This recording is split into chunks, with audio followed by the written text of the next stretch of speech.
You are listening to Peak One Sports. Those must be comfortable shoes.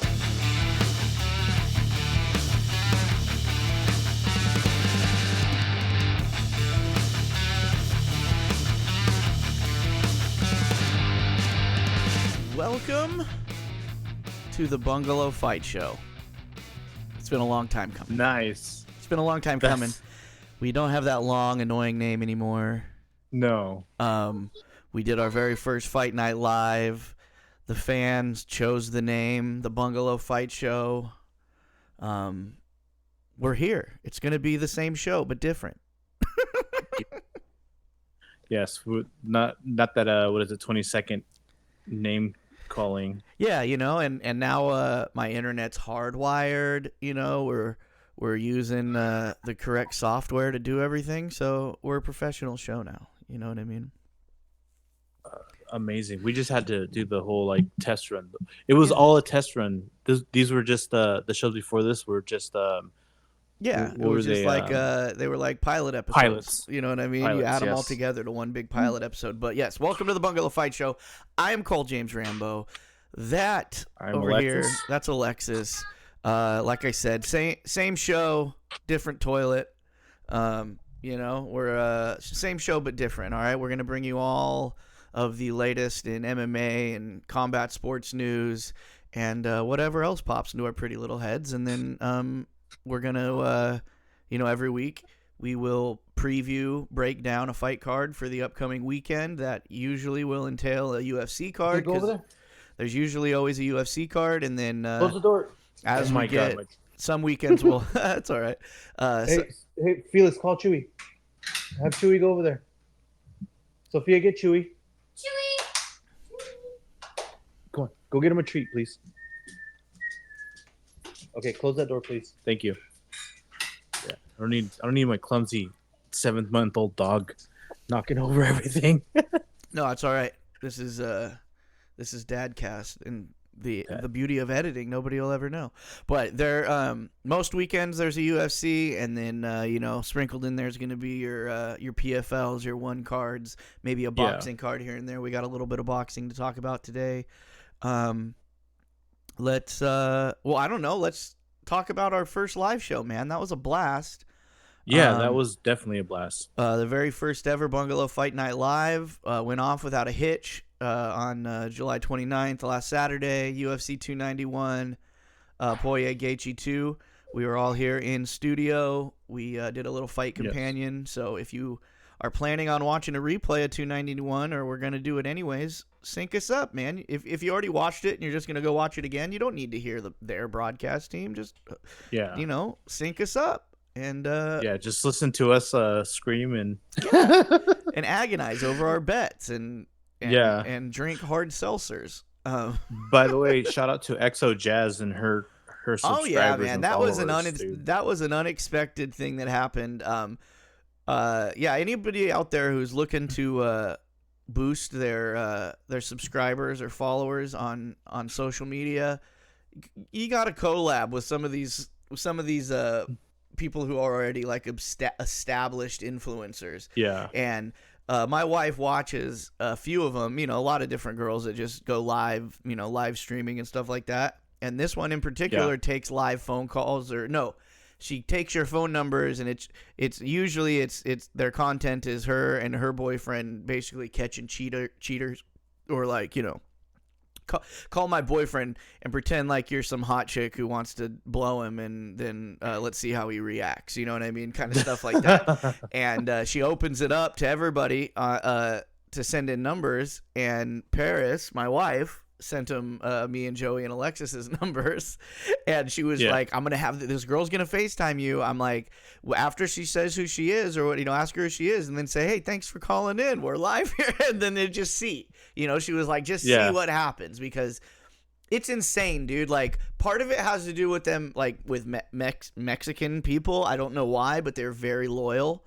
And if they're into you, they're going to make sure every one of their family members and friends and their best friends from third grade all go and utilize you. That's just how it is. And these streamers that my wife watches, most of them are Mexican girls who do makeup and things, different things like that. Mm-hmm. And they just have the craziest following of people who are so loyal. So anytime they shout anybody out, it usually works. So she was like, let's try this and see what happens. And in a beautiful turn of events, they thought it was hilarious that we were trying to get our plugs in. And her and her boyfriend went along with it. They gave us a shout out. They told everybody to come. We gained like 330 new followers in a matter of hours. Yeah, that was insane. It was subscribers. Yeah, it was insane. And it was, so shout out you guys. That was awesome. But I'm here to tell you, if you're trying to blow yourself up, don't be insulated. Reach out, reach out to people who already do it. Reach out to people who are providing, who have a big following and providing a service. They'll plug you for money. Like, that's their job. They have a following. That's why anybody gets paid for advertisement. That's why Betalytics, that's why League Swipe, all these people are advertising on this network is to get to our followers. You know what I mean? So don't think you're stupid if you go and pay another influencer for the plug, because that's a whole nother audience that you don't have, The funny part about this was the whole time Paris was saying, I'm like, yeah, that's cool, but it's a bunch of, not to be sexist and that chicks don't like fights and stuff, but it's like, it's a bunch of women, watching this content. But the rub of the whole thing was just like, their thing is send your husbands there. You know what I mean? And that's what happened. Like, it was crazy. That was the amount of response we got out of that was great. So that felt awesome. It added some sweetness to the live event. But it was so intoxicating that we forgot about watching the fights, and we were just tuning into our chats. It was crazy because it was something that was unexpected. Like I said, I thought it was going to be like a funny 5-10 minute little thing during the live broadcast. You know what I mean? Yeah. But it was crazy. So shout out XO Jazz. I'll plug her for the rest of my life for that night, dude. That was pretty sweet. But yeah, we're already planning our next live one. I'm thinking Sean O'Malley, and Aljamain Sterling coming up August 19th. That'll be a fun one. That's my birthday weekend. So hopefully we can pull that off. Give me a couple more days and I'll nail it down and make sure that we can do that weekend. But yeah, if you missed out, make sure you set the next one on your calendar. But that fight card was it was good. Even the prelims, pretty much everything but the Jan Blachowicz and Alex Pereira fight was explosive, and all you got to do is sprinkle a little change on a fight, and even a boring fight becomes interesting, because even that boring Alex Pereira and Jan Blachowicz fight, they were in a parlay, so I was still engaged the whole time of just like, especially with Jan with that last takedown. Yeah, I mean. So, like, the fight, I don't know, what did you think? Like, after, I thought Blachowicz won pretty decisively, just with, like, I think so. Taking down. I mean, I think there's kind of a pendulum swing with judges right now, is that everybody was getting real fucking tired of a dude getting his ass whooped everywhere in the fight and then landing a couple takedowns that didn't do anything, but they got the takedown and then that guy wins the fight, right?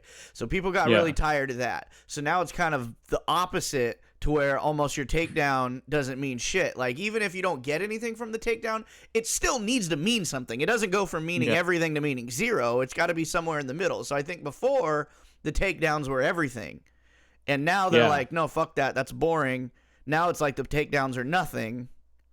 You know what I mean? Because I mean, it was I don't want to say anybody was robbed in that fight, because it was really fucking close. Was it a unanimous or a split? I don't even remember. It was a split. Right. It was a split. So if it was a unanimous, it would be kind of robber-ish. But since it was a split, I mean, Alex landed. But the thing is I was yelling the whole fight because Alex just wasn't throwing.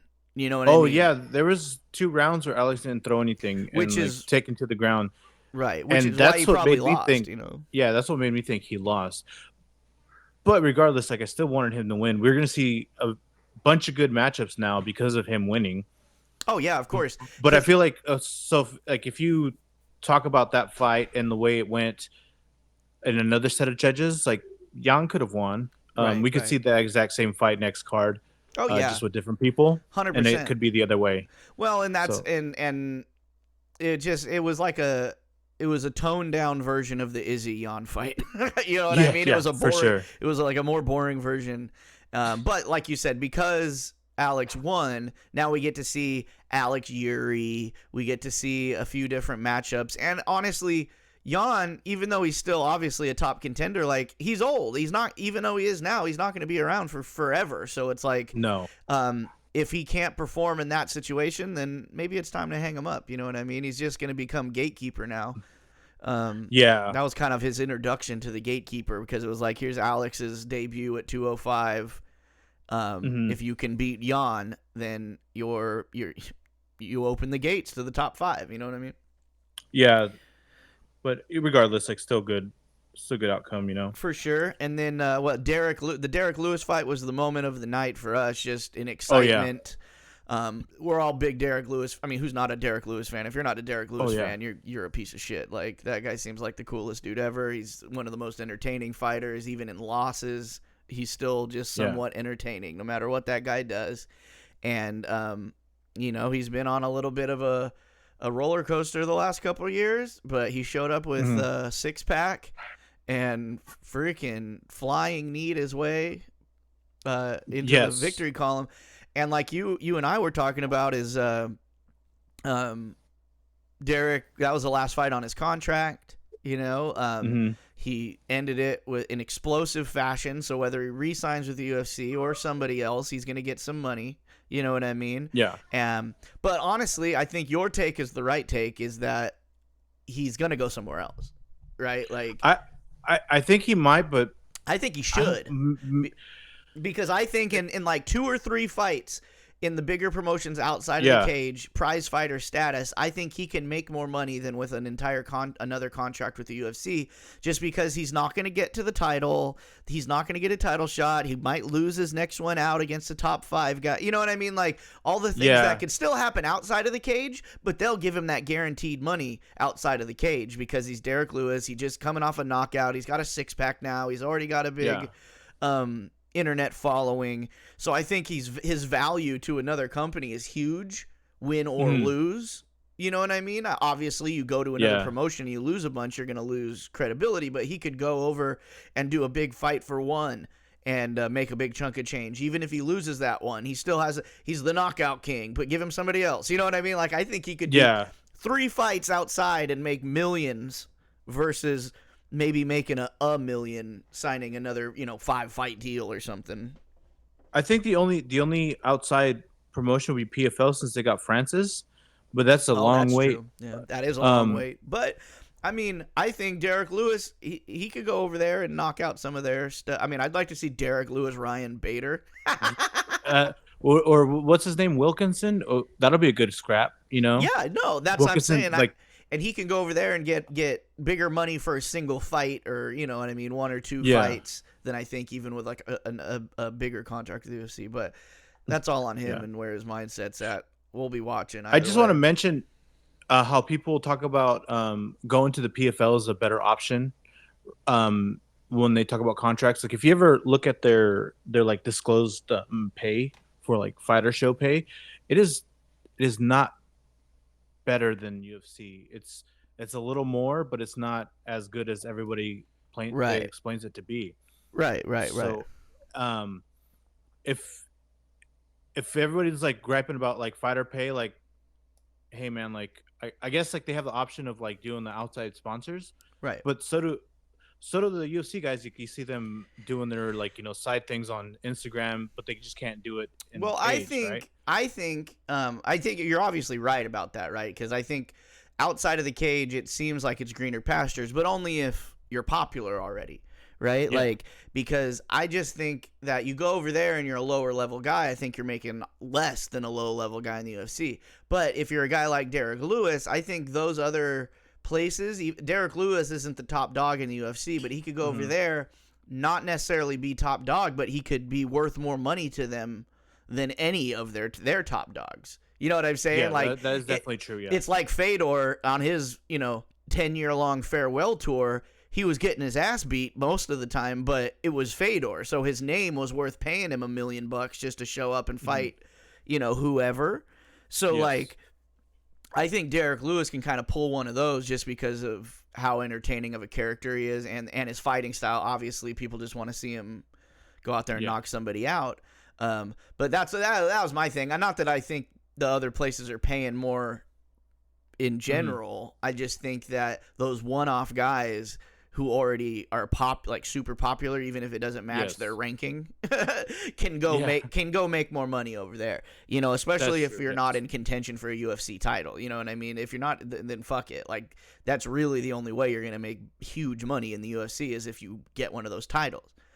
Yes. Yeah, but anyways, and then the main event, Justin Gaethje just KOs Dustin Poirier, which was it obviously because of our bets.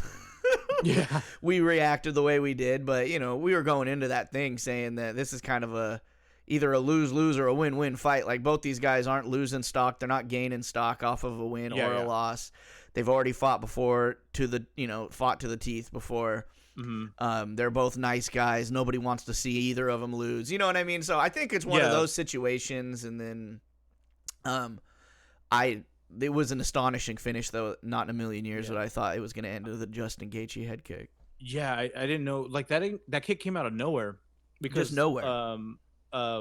Poirier's body kick was landing, and he was like timing him ducking down, and like it was there, connected a couple times, and then Gaethje throws a leg kick, and then Poirier's on the floor. Right. It was a good game plan. I mean, way to set up that kick. Oh yeah, no, I mean, and that's the thing about both those guys is they're both will brawl with you, and they'll both throw down like you're in the street, but it's like they're both very technical and very methodical, even in their brawling. You know what I'm saying? And like, and I bet you a guy like Justin Gaethje, going through the beginning, that fight up until that head kick, he probably had that head kick in his mind because he's like, this guy's not going to want me to chop his legs for this entire fight. And he's going to be waiting on those leg kicks, waiting on those leg kicks, waiting on those legs kicks. And then I'm going to throw, Gaethje didn't even have to throw the leg kicks for that head kick to be open just because they were being anticipated so much. Even before they came, he probably only threw one or two, legit leg kicks, but it was enough knowing that Justin Gaethje will destroy your legs if you let him, that that head kick was going to be open all fight probably. You know what I mean? Unless he threw it a couple times and it didn't land or something like that, and then Poirier was looking out for it. But I think going in there, they were watching out for the leg kick so much that maybe that side of his face was going to be open, thinking that once that leg moves, he's going to the leg. No, he's going to go high. But it almost didn't matter because Poirier almost fully blocked the head kick, and it still knocked him out cold. So that also shows you the power of Justin Gaethje if you didn't already know he had it. But yeah, I mean, I thought about it, like we were talking about, like, they're gonna either of them are gonna fight Oliveira again. I think the next time around it'd probably be a little bit better fight. But I'd rather see them fight Makhachev. I would see that be a good, interesting fight. I think that's the fight to make. And it's just I'm starting to hate MMA, the news cycle, because we've talked about it ad nauseum of what in God's name does Conor McGregor offer to this sport anymore? And it's nothing but clickbait.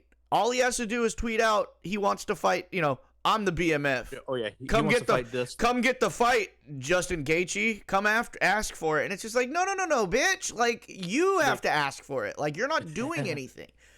And compared, those two fighters in the last 5 years compared to his fights have been way more active. Of course, there's no reason for him to be in that conversation. And at this point, he'd get smoked by either. I mean, he already got smoked by Dustin, but like, it's got.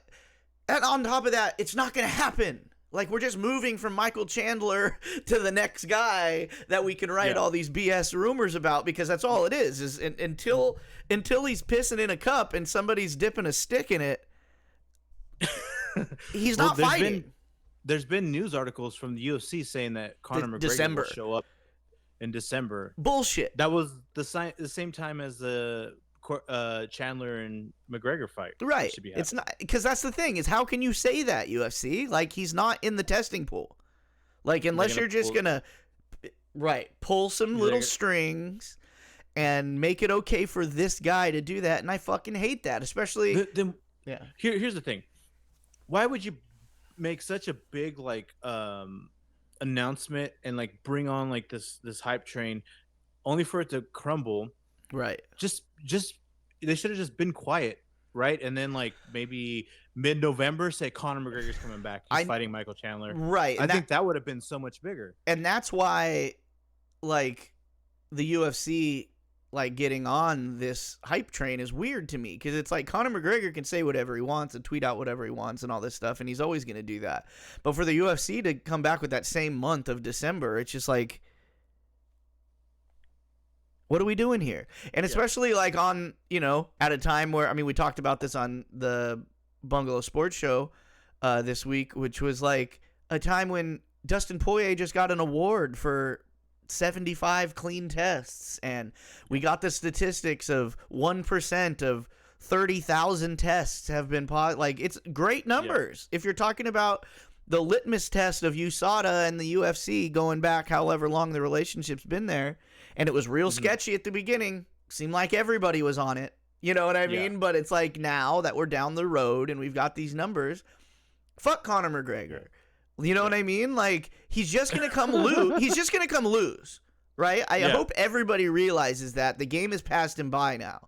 Like, just like technology, just like everything else, things grow exponentially. And from the time that Conor surpassed everybody else in the game, the time that he spent outside the cage and not being active and injured and whatever else, the game has now surpassed him. He is now a one-dimensional fighter, in my opinion, in the landscape of fighters. You got guys like Poirier and Gaethje who evolve, and I don't think Conor's an evolver. I think he has a style that's unorthodox and weird enough and karate enough and bouncy enough that makes it seem like he's an evolver, one of these guys who's never going to go out of style. But it's like, no, his style's going to go out of style. Everybody's does. And I just think he loses to whoever he fights. There's not a fight they will make with Conor McGregor that I think he will win. Yeah, I think so too. And I think that was a lot really prevalent when he switched over to boxing. Like, there was a big argument back then saying that going over to boxing is going to ruin your MMA because you're going to get different looks. Your training is going to be different. Even though he might have been like, you know, or learned some new things that he wants to put in his game plan, it's not 100% going to work in the UFC or like MMA in general. Well, and exactly. And the amount of training he's probably been doing is, you know, a fraction of what an active MMA fighter does. So that's just staying in shape, or as good a shape as he can stay in, not doing anything. It's not evolving. It's not spent learning and doing the technical stuff. That you're just working out. You know what I mean? Honestly, you need to go to a different camp, dude. Like, you can't go with John. But that's none of that's happening. His career is on the other side of the mountain, and he is just trying to hold on to it. Just because he's obviously a guy who likes the fame, which whatever, to each his own. Yeah. But fighting wise, he's got nothing left to offer other than clickbait. And I love did you see Justin Gaethje's response to it at the press conference? Normally you have to lose to get that fight. Yeah, and he was just like, three different reporters brought up the Conor thing about him wanting to fight him now, and he's just like, I don't care. Like, I don't care. Like, I fight MMA. Like, I don't. He doesn't fight. He even said that he's like, I asked for that fight, and he 6 times. He said he turned me down 6 times. So it's like, I don't care. Like, if they set up the fight, they set up the fight. But it's just like, and that's how all MMA fans should feel right now. There should be no Conor McGregor dick riders anymore, right? Like, you can maybe not want to see him lose, want to see him win or whatever, but it's like, you shouldn't be out there, being on Conor's nuts, because it's just like, why? Then you're just on a rich guy's nuts. He's not a fighter right now. Like, he's just not. Yeah. Like, he's not physically, illegal drugs wise, everything wise. Obviously, he's not ready to be a fighter at the moment. So why do we keep talking about it? But I don't know. We will, right? Because that's the MMA news. I guess, like, whenever it comes up, if it comes up with more evidence that he's gonna fight, we are gonna talk Right. about I mean, it we and had to just eat be like, crow what with is going on? we had to eat crow with the Ngannou Fury fight, so maybe that'll Yeah. happen with Connor too. But even if in a year, I mean, fuck it. Like the UFC can be shady, just like any sports organization or giant corporation. We're just talking about that. They could change the rules, and Connor very well could fight in December, right? Yeah. But if that happens, whether he fights Chandler, whether he fights Gaethje, whoever he fights, he's going to lose. Mark my words. The only way he's gonna win fighting in December if he fights Dennis Seaver, and I think Dennis Seaver at this point will probably drop him. Old man Dennis Seaver spin kicks him. Yeah. And then another thing about the UFC being shady, Wonderboy Thompson, whose fight got scrapped because of a weight cutting issue, and he wanted to take a stand and not give someone a reward for missing weight, decided not to take the fight. Has still not been paid, and we talked about this a little bit on Bungalow Sports Show, but now we've got a little more information, and I've heard a few other news outlets talk about it. Some former UFC fighters. So I guess there is some fighters have it just depends on your agent, your lawyer, like whoever put your contract together. Like there's a clause you can enact that in the event that you turn down a replacement fight because of missed weight or whatever else. Yeah. That you can you still be paid, but UFC's not going to put that in there. Apparently, you know what I mean. Like you got to have a good agent. You got to have somebody who's like, no, we're putting this in there. So I don't know if Wonder Boy has a contract that doesn't have that clause or what. I don't think they did a replacement fight, but I think there is something not a replacement lines. fight, but accept the fight even because he's only over 3 pounds or whatever. Like if you don't take the fight with exception, you get his purse, you get this, blah blah blah. If you still say no, 75% or whatever, like 35%. Right. So if you still say no with the stipulations, you don't get paid, but you can have when you're signing your contract, you can have your agent say no, in the negotiating process. So maybe Wonder Boy needs a new agent. I don't know. Yeah, I mean that's tough, man. And it sucks because it's like of all people, like I feel like the UFC should pay. That should just be a given. You shouldn't have to have a special clause. If the guy missed weight and you don't want to fight him because he missed weight, that's the rules, right? Like he doesn't need to get his win bonus, but you could at least give him his show bonus. You know what I mean? It's like he showed on weight. I also think it's a numbers thing, like fan base wise, like who's gonna bring him numbers, right? So if Derek Lewis, like say De Lima showed up like super overweight, right, and Derek Lewis was like, no, fuck that. He's like, I have abs, right. Why would I do? They probably would still give him his money just because of the fact that Derek Lewis brings more eyes, right. And that's the thing is, but they should pay everyone. But as far as picking and choosing, Stephen Thompson, I don't remember him not doing, being bad blood with anyone. He's a great guy outside of the cage. He seems like everybody likes him. He seems like he's always doing the right shit. Like, isn't that the kind of person you'd like to reward? But just because they, and arguably it didn't ruin your card. You know what I mean? Because Derek Lewis got bumped up and he showed out. You know what I mean? So like, and fuck Maybe you, that's the UFC. reason. That's for putting Derek Lewis on the prelims, bitch. Like, dude, what if that was it? Like, we'll put Derek Lewis, and if that was a good showing, then we just screw Wonder Boy. Be like, right? I don't. You missed know. it. It sucks though. Man. Sorry. It sucks though because I get it. Like 3 pounds, not a lot of weight. You know what I mean? But the thing is he seems like a principled guy, so you can't like hold that against people. It's like you have rules. No. So why have the 171 limit if you're gonna let him weigh in at 174? Why have it? I don't get. If you're gonna have a cutoff, then you've got to stick to the cutoff. And generally, like when you see them miss weight, that's like by a half a pound. Right. 1 pound. We haven't seen anything egregious unless it was like Kamzat. It was 8 pounds overweight against Diaz. Right, and also like if you've never cut weight before and you're like out there going like, well, fuck Wonder Boy, what a pussy, 3 pounds, that ain't nothing. If Michelle Pereira, who is a giant 170 pounder, cuts a lot of weight, right? Oh yeah. If you've ever cut weight before and you've cut to like your limit, literally like shitting out rabbit pellets because you have no your shit looks like little balls because you have no hydration in your body whatsoever. You're shitting out muscle basically.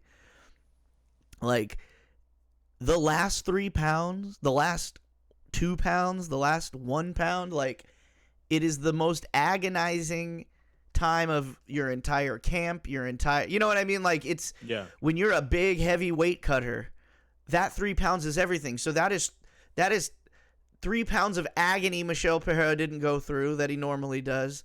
That is 3 pounds of deterioration he didn't go through.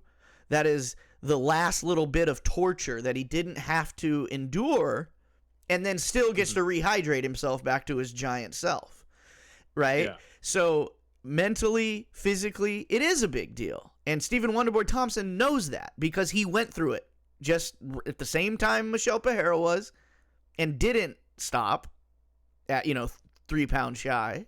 So he should have every right to not fight that guy and still get paid. But I don't know. It's just, we're not in the technical aspect. Ask the sports biz guys, because maybe that's a good episode for sports biz. I hope he gets his show money. Like I hope they work. I hope they do. I hope just out of the internet going, what the fuck, UFC? You guys are dicks. Like I hope they just pay him out. You know what I mean? And I hope they give him his show and his win. But at very least, he should get his show. Yeah. All right, let's move in. We got a fight card this weekend. We are back in the Apex Center, I believe, right? Oh no, this is in Nashville. Fight night. Sandhagen, Corey Sandhagen versus Rob Font, Nashville, Tennessee. Fight night. This is free on ESPN and ESPN Plus.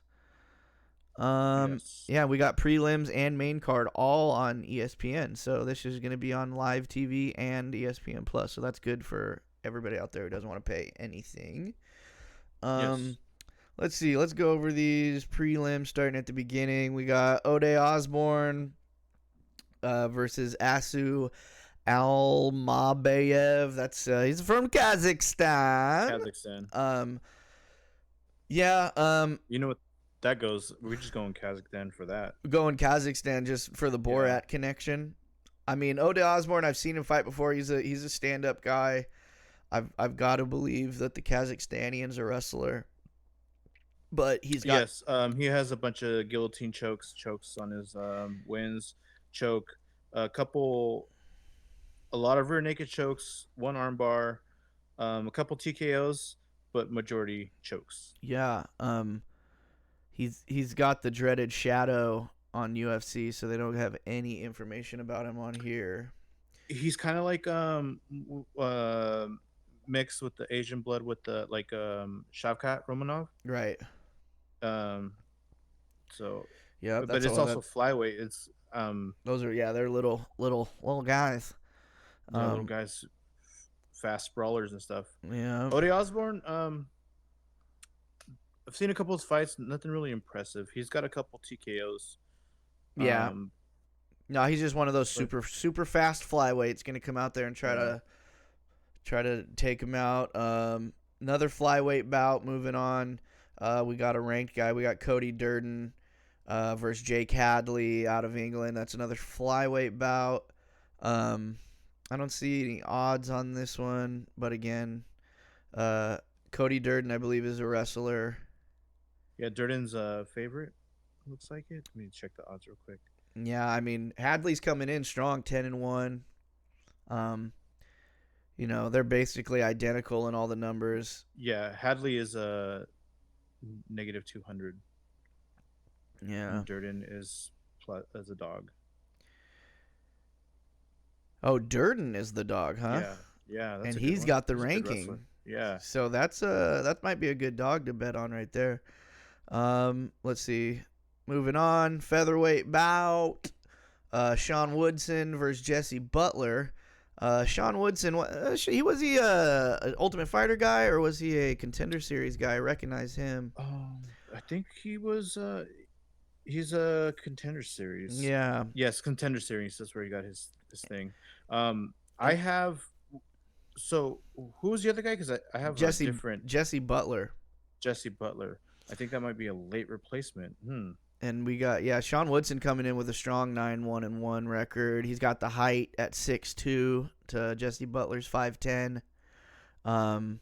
Jesse Butler must be a late replacement because they've got his weight at 154, not 145. Yeah, I have Myron Santos. Okay, so they must have swapped that out just recently. Okay, well, in that case, Sean Woodson. Sean Woodson all the way. I think he's already a favorite there, huh? Yeah. Or will be.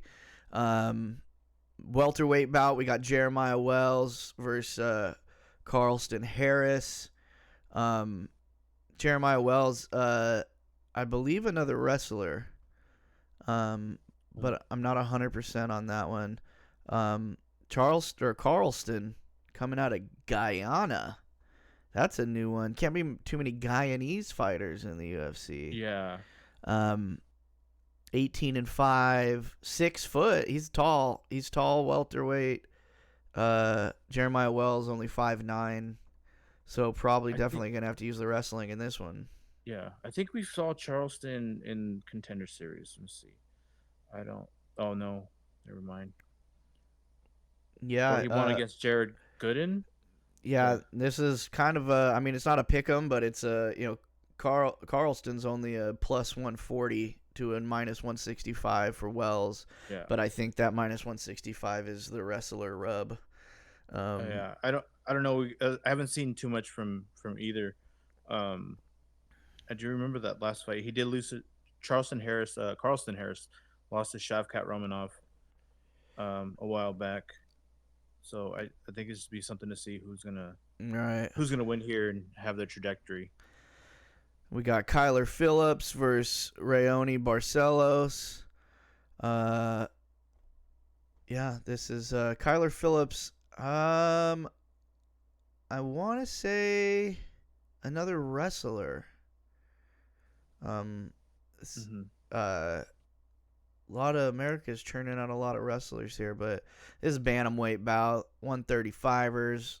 Damn, they got Barcelos' weight is at 156 though, so I wonder if he's dropping down or what's going on there. Could be. Hani Barcelos. I mean, he lost to Umar. His last win was Trevin Jones. He's had a lot of canceled bouts. He's been. Yes, so he won against Said Nurmagomedov, right? Guy who has really bad decisions, right? And it doesn't look like he's much more of a wrestler. There's a lot of like decisions and a couple TKOs. Kyler Phillips hopefully pulls it out, but this one, Hani could, if he's moving down, I think could be a big problem. Yeah, they've got this one even on here, so. All right, featured bout on the prelims: Billy Quarantillo versus Damon Jackson. Damon Jackson's one of those guys where his name does not match his presence. You hear the name Damon Jackson, you might have an idea of what that fellow might look like, and it does not look like Damon Jackson. But both these guys coming off losses. Both these guys are entertaining fighters, entertaining as hell. Billy Quarantillo, one of those nice guys that you root for, but he's a minus 170 favorite in this one. So, but it's only plus 145 on the Damon Jackson side, so it's pretty damn close. And they're both coming off losses. So there's probably going to be a pretty good scrap, I'd imagine. Yeah, they both have a fair amount of TKO stoppages, both equal in ground and pound submission. So this one could be very very even. I would guess it's Ludwig Klein. I'd say he has more of, or no, gosh, Damon Jackson. Damon Jackson. You're moving on too fast. Moving on too fast. I think Damon Jackson would still have a little bit more of a striking advantage. Yeah. Yeah. All right, moving on to the main card. The aforementioned Ludovic Klein out of Slovakia versus Ignacio Bahamondes out of Chile. Bahamondes is minus 200 favorite. Ludovic Klein's no freaking slouch. So I'm not familiar with Ignacio. Is this his UFC debut? He's had 3 fights. 3 in the UFC. Oh shit, I'm way behind. Yeah. He last one was against Trey Ogden. Oh yeah, you know what? I remember because he's freaking giant. He's 6'3" for the lightweight division. So I remember. Big lanky guy. Roosevelt Roberts, he won against him. Zhu Rong, he won with a Bravo choke. Yeah, I don't. And then Ludovic Klein, we got 6'3" versus 5'7" here. So this is going to be a height matchup. Ludovic better close the distance on this one, otherwise he's probably fucked. Okay, I'll take Bahamondes. Ignacio! Yeah, I think Ignacio, he may end this. He's just so much taller, but I mean, we'll see how Ludovic can nullify that, because I mean, somebody that's that much taller than you, he's basically got to get inside and wrestle him. Yeah, like he's not going to be able to stand up like for the entire round against somebody who's that much freaking taller than you. Yeah. Moving on, light heavyweight bout, we got Tanner Bozer versus Alexa Kommer. Serbian gentleman. I like it when I see Serbians. Don't know why. What do you got going on here? I got Alexa Kamur or Kammer is 6-2. Right. Versus a 20-10. Yeah, so I'm trying to figure out what is an experience mismatch. Yeah. But there must be something there for them to put him in against such an experienced guy. So he won in the Contender Series. That's what got him into the UFC. He was 4-0 then. By a flying knee and ground and pound. He won decision with McGregor versus Cerrone. Okay. Big William Knight dude beat him in decision. And Nicolay Negromariano won by decision. Oh, okay. So he's coming in. Yeah, they're both coming off losses. I don't know. I think like most of this guy's fights, like there are. Okay, so if it goes out of round 1, he does not have a good outcome. He has some round 2 finishes, but not like very in the beginning of round 2. So if Tanner Bozer, which I know with the experience, can make it out in between the middle of the second round, it's not going to be looking good for Alexa. Right. I tend to agree with you. Moving on, featherweight bout, Diego Lopez versus Gavin Tucker. Diego Lopez, the bad thing about this guy is that he's just got a face that makes me want to punch him, or like I just want to see him get punched. Because the Fallout Boy face. He looks like, and then his tattoo, like he just looks like a guy who needs to be punched. You know what I mean? And that sucks for him because I think Canada's Gavin Tucker is going to take it to him. I don't know. I don't know. Who do you like in this one? They don't got odds up, but I kind of like Gavin Tucker in this one. I would normally say Gavin Tucker, but he's from Canada. Oh, the Canada rub. You're right. Yeah. Son of a bitch. Punched a good punchable face versus a Canadian, dude. What am I to do? Yeah, I think next thing to go by is how much cauliflower each person has on their ears. It's looking like Gavin. If I'm gonna zoom in here, it's looking like Gavin's got that covered. It definitely looks like Gavin. And he's got a tattoo of a rocking chair on his side, so that's pretty cool.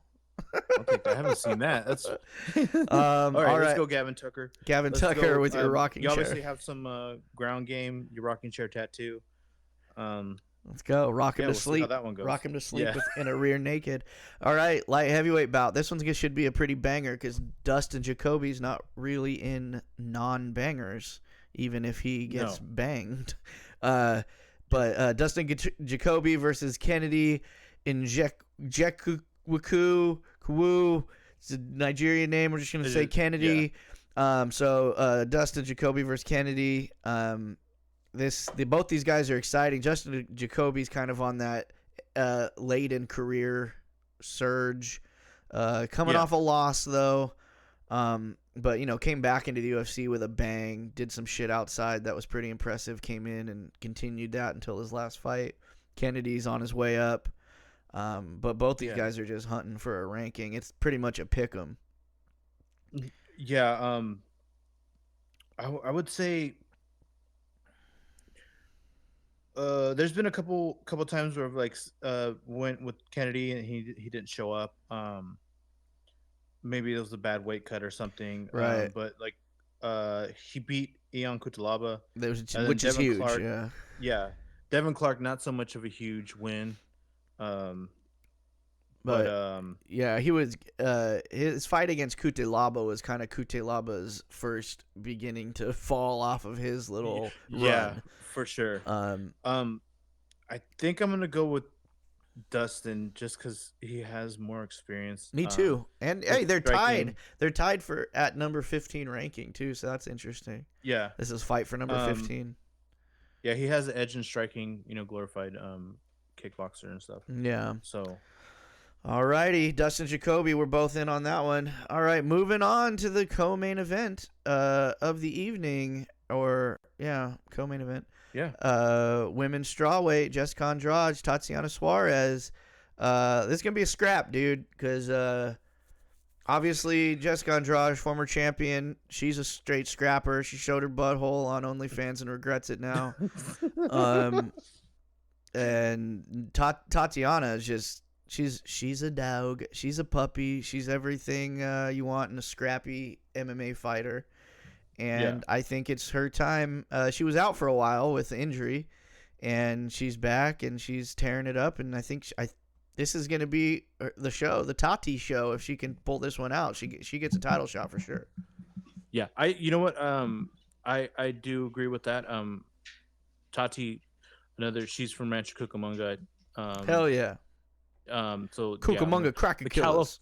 California based. I'm gonna go with her. Yeah, I'm going with her for every reason. She's undefeated. She's undefeated for a reason. She hasn't been fighting scrubs.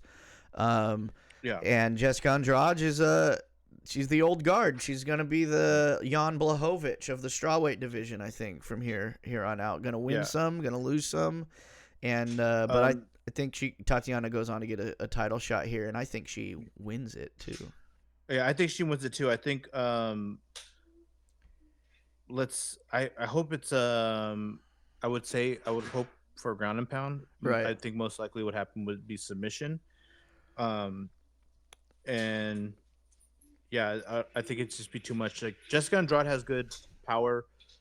Decent wrestling, but Tatiana Suarez is one of those. Her wrestling is just insane. American wrestlers, and like what I was saying, Cole could have done D1 or whatever her equivalent was in her wrestling. And the thing in women's MMA is kind of the same as it was like 10 years, 15 years ago in men's MMA. Is like there are female wrestlers out there, obviously, but like there are so many less of that super dominant elite level in the women's division. Yeah. Like the men's divisions are flooded with them now because everybody, the sport's been growing for decades. But women's MMA is just now getting these born and bred female wrestlers, you know what I mean? And the Olympic level, you know what I mean? Like on the level that Ronda was a judo, practitioner. You're getting these female wrestlers that are going to be on that same level. And Tatiana, even though, she's not Olympic level, she's one of this new breed of like next level wrestlers in the female division. Yeah, I totally agree with that. All right. Let's go Tatiana. All right, Tati. Main event, Corey Sandhagen versus Rob Font. Damn, both these guys, I like both these guys, both their styles. I just always lean towards Sandhagen in his fights. I don't know. What about you? I am going towards Sandhagen. I think they're very equal in their wrestling.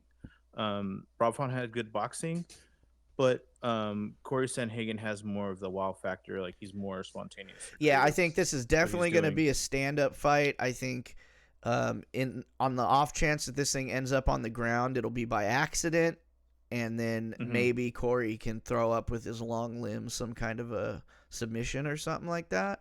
Yeah. But other than that happening, like totally by accident, them falling down, landing on it, somebody getting knocked down, if somebody ended up, Rob Font ends up in a guard or Corey ends up in top, like this fight's going to be standing. Yeah. Oh, okay. All right. So I was actually going to ask the question if he fought Chito Vera, but he did and lost to Chito Vera. Right. So Rob Font. So I take that back. Sandhagen's wrestling is probably a lot better than Font's. Yeah, I would say that. I feel like it's just not going to go, since Font going to want to stand up. I think Corey's going to want to stand up too. Like I said, unless it's by accident or unless Corey gets rocked, I don't think this fight goes to the ground, and I still think Corey takes it, maybe by some kind of weird knee knockout. Yeah, I'll do Corey knockout. That's my pick. Yeah, I think I think so too. Yeah, let's do that. Yeah, I'll do the TKO because then he can take him to the ground and pound him and all that stuff. Hell, I think, and it's such a better fight than Umar Nurmagomedov. Oh, and Corey. Yeah, because that was the original fight, right? I get what Corey Sandhagen was talking about, saying that if he wants to be the best, like he's gonna fight those guys anyways. Right. But why not get to the title first? Yeah. And then I agree. I agree. Yeah, should be a fun night of fights, and they're free on ESPN, just like this show is free every week on Thursdays. Thank you for tuning in. We're off to a good start, dude. Bungalow Fight Show. Alexis's dog he hates our show already. Alexis's dog hates our show, but don't be like Alexis's dog and love our show because we love you. Thanks for tuning in. Thank you, Alexis, as always. It's a blast. Yes. Our very first Bungalow Fight Show. We came in under an hour. That's what we like. Smooth, streamlined, lots of information out there. So, until next week, enjoy the fights, and we'll talk to you guys next time. See ya.